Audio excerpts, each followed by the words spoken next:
Hi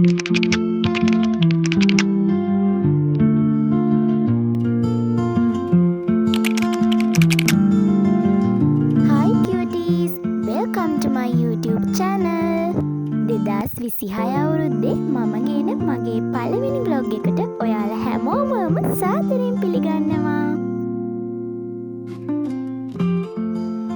අද උදේම මට class එකක් තිබ්බ ළමයි. ඉතින් ක්ලාස් ඉවර වෙලා මායි මගේ යාළුවයි සරසවියටත් ගිහිල්ලා ගෙදර එද්දී 2:00 විතර වුණා.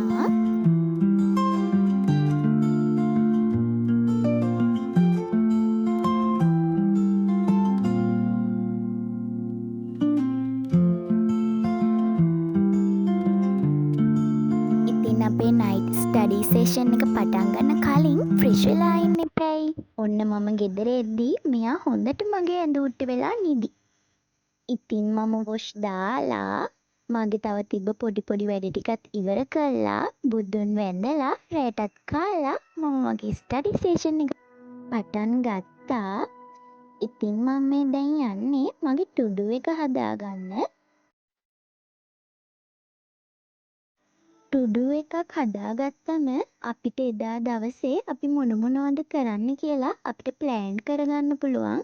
ඔයා උදේට පාඩම් කරත් රෑට පාඩම් කරත් ටුඩු එකක් හදාගන්න එකේ වාසිය තමයි ඔයාට ගොඩ ගහිලා තියෙන පාඩම් ටික මොනවාද නෝට්ස් මොනවාද බලාගන්න තියෙන්නේ ඒවත් ඔයාට සම්පූර්ණ කරගන්න පුළුවන්.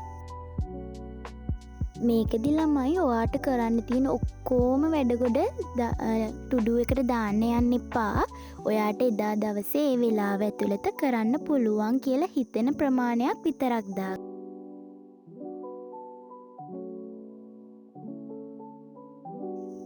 ඉතින් මම මුලින්ම ගණන් ටිකක් හදලම මගේ ස්ටඩීස් පටන් ගන්න හිතුවා.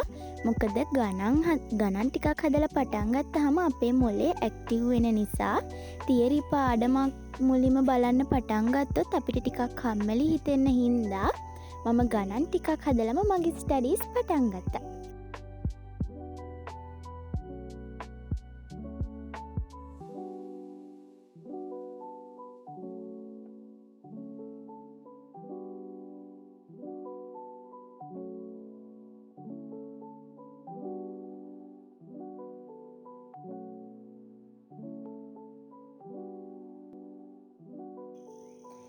ඉතින් මම්මගේ පළවෙනි ස්ටඩි සේෂන් එක අවසන් වෙලා පුංචි බ්‍රේක් එකක් ගත්තා. මං හිතන් හිටියේ විනාඩි 20ක් වගේ ගන්නවා කියලා. හැබැයි මට පැය භාගයක්ම ගියා ආයෙ වැඩ පටන් ගන්න.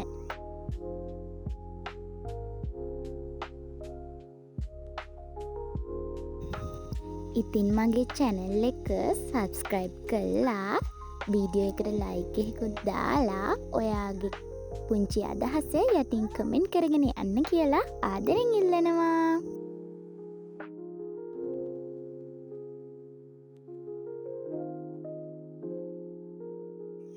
මම පාඩම් කරද්දි කරන දෙයක් තමයි තව කෙනෙක්ට කියා දෙනවා වගේ පාඩම් කරන එක. මොකද එක දිගට කියෝගෙන යනවට වඩා අර තව කෙනෙක්ට කියා දෙනවා වගේ පාඩම් කරද්දි අපිට ඒක කියන්නේ මොකද්ද කියලා ඔළුවට යනවා. ගිරව වගේ එක දිගට කියවන් ගියොත් අපිට ඒක අර ඔළුවට යන්නේ කටපාඩම් වෙනවා විතරයි. ඒක හුඟ කල් තියෙන්නේ නෑ.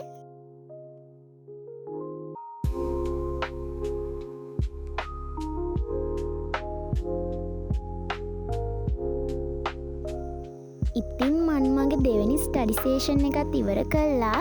කිරි එකකුත් හදාගෙන මගේ මේසෙ චුට්ටක් ආයෙ අස් කරගෙන ආයෙත් වැඩ පටන් ගත්තා.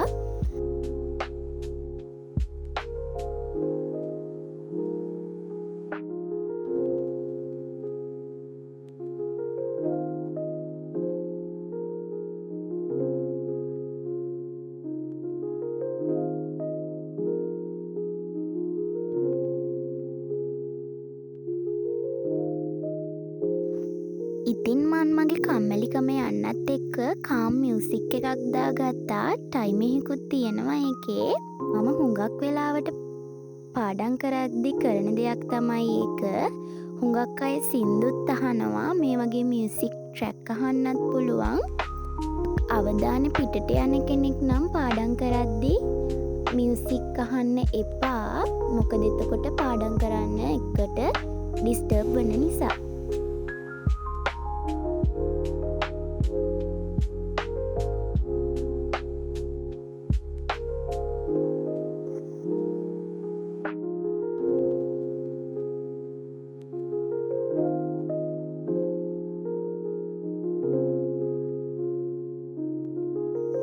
මන් දැන් මේ යන්නේ ෂෝට් නෝට් එකක් හදන්න.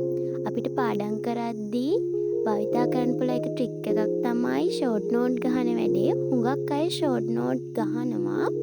හැබැයි මට නම් ෂෝට් නෝට් ගැහුවා කියලා මතක හිටින්නේ නෑ. මම කරන්නේ පාඩම් කරලා ඒක බලාගෙන මතකිනුත් ෂෝට් නෝට් ලියලා ඒකත් ආයේ බලාගෙන පාඩම් කරන එක.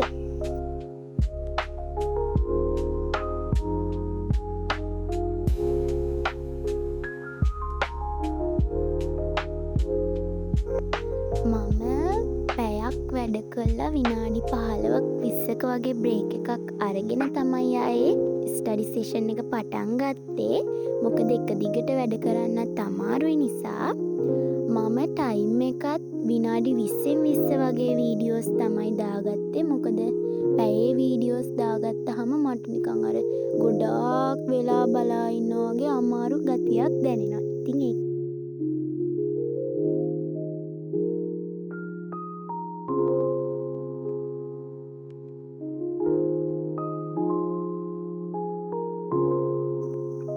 ඉතින් මම්මගේ වැඩ ටික ඉවර කරන්න තමයි යන්නේ. 11:00ට විතර මම වැඩ ටික ඉවර කරා. මොකද මම වැඩ කර කර ඉන්නකොට මට කෝල් එකක් ආවා නංගි කෙනෙක්ගෙන්. හෙට දෙන්න ඕඩර් එකක් ඕනි කියලා යාට ෆ්ලවර් බොකෙට් එකක්.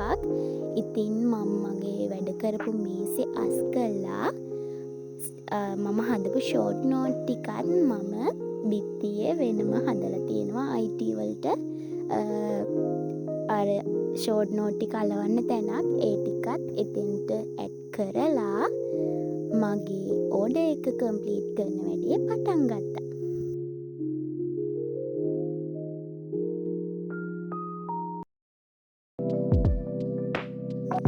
මේක මට පින්ට්‍රෙස්ට් එකෙන් හම්බෙච්ච අයිඩියා එකක් ළමයි.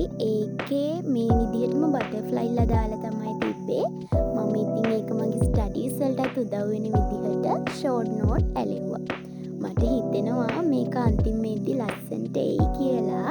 තව මේකට ෂෝට් නෝට් ගහලා ඇඩ් කරන්න ඕනි. ඉතින් ටික ටික අපි ඒකත් ෆිල් කරමු.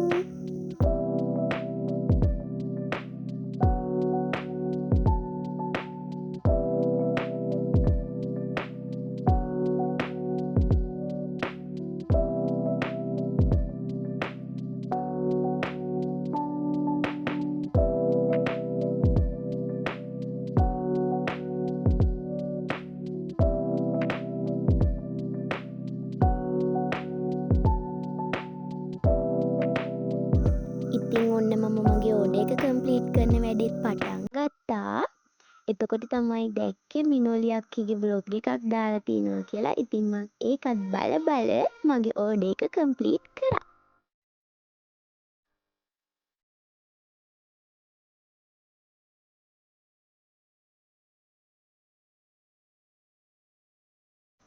මම පාඩම් කරන අතරතුරේදී ෆ්ලවර් බොකෙට් එක හදන්න පටන් ගත්තේ නෑ. මොකද එතකොට මගේ ස්ටඩීස් වලට කරදර වෙන නිසා.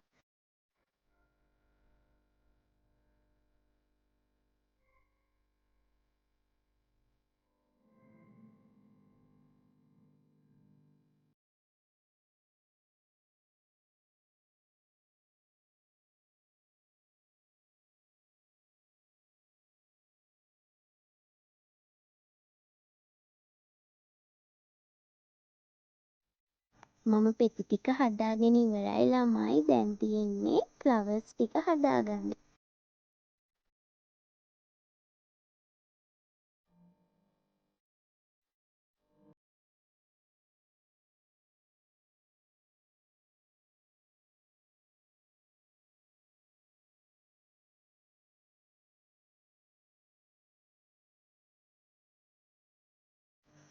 ෆ්ලවර්ස් ටික හදාගෙන ඉවර වෙලා මම බොකෙට් එකට ඒ ටික ඇඩ් කරා.